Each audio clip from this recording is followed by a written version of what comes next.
There's nothing a farmer loves more than a good old auction. And as COVID is breaking, it's fantastic to see some of these auctions getting back to business. Let's go check it out.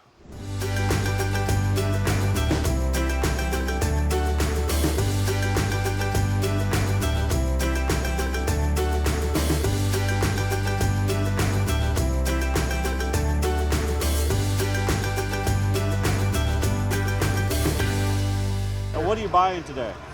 Well, I'm selling today. I brought a gravity wagon that I bought at an auction earlier this year. I made a little bit more money this year in farming. Yeah. And I just want to improve it. It didn't have the one I purchased did not have a tarp, and I want to. Oh, you want a tarp? Something covered, so if the rain comes and I'm out in the field, I can cover it.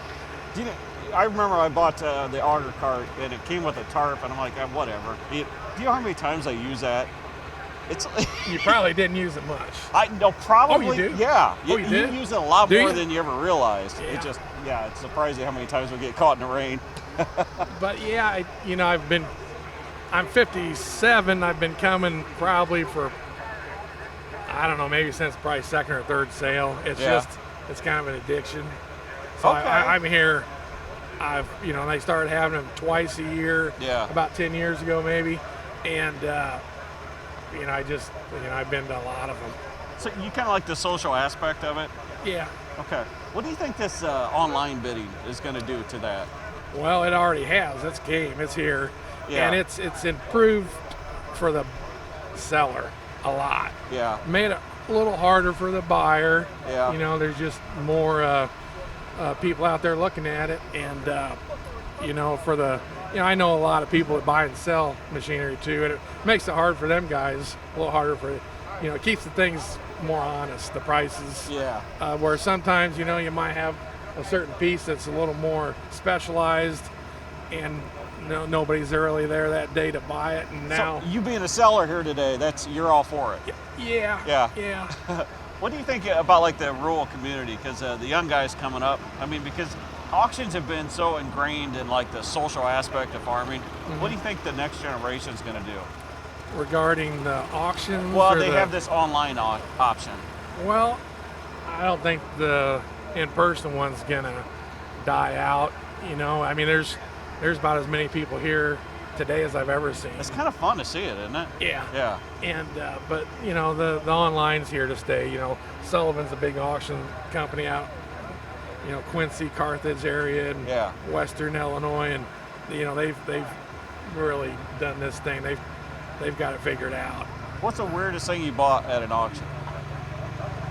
Oh wow. And you got to be honest. I can't tell you the weirdest thing. And it was a farm auction. And it was about 25 years ago. Yeah. 30 years ago. I'm going to tell you the truth. It was a full-size nude painting for a farmer that I didn't buy it for myself. It was an old guy that lived just adjacent to this farm, and he says, go $100 on it. And he only lived a mile away, but he didn't have the guts to do it. I don't know, maybe he was busy that day. But I went there for him, and they started out at, maybe $20. It got down to like $1. And, so I yell, hey! And if there was 80 people at the auction, 79 of them turned around. And, you said it was a farm auction? Was it? Yeah. Was it the farmer's wife? It was, no, it was one of the daughters was an artist. Okay. And it was one of her projects from school. Okay. And how he knew it was there, I don't know. But I'd have to say that's the strangest things. I would agree with you. Okay.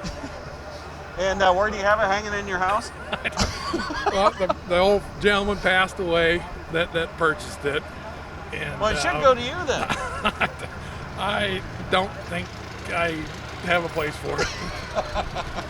All right, you're an old pro at this. What's the secret to bidding? How do you get the best deal when you're buying? Oh, bidding, I try to be kind of on the sly side, so. That's like one of these? Wink. A wink. Or I don't know if there is Is it, okay, when they're auctioning, right, is it best to, like, when somebody bids, to go right afterwards, or do you let it go a few seconds? You know, I've done both.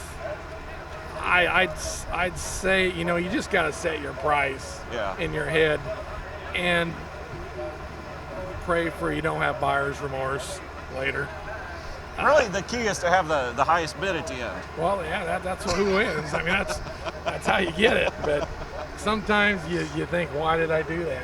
Yeah, we've all been there. But it's a good sale, pretty good, honest sale. You know, a lot of stuff is represented, you know, by the people that brought it in. That always helps, right? When the guy's sitting there. Yeah. Or like this behind you there, it's got it's just got like a little Story. A story behind it. Does that go a long ways? Pedigree. Sometimes. Is that what it is? Sometimes the pedigree helps. That's what they call it. Yeah, you know, it doesn't hurt. Yeah. You know, at least they know the more information you can give. You know, even this has a little bit of information on it. You know, it just doesn't hurt.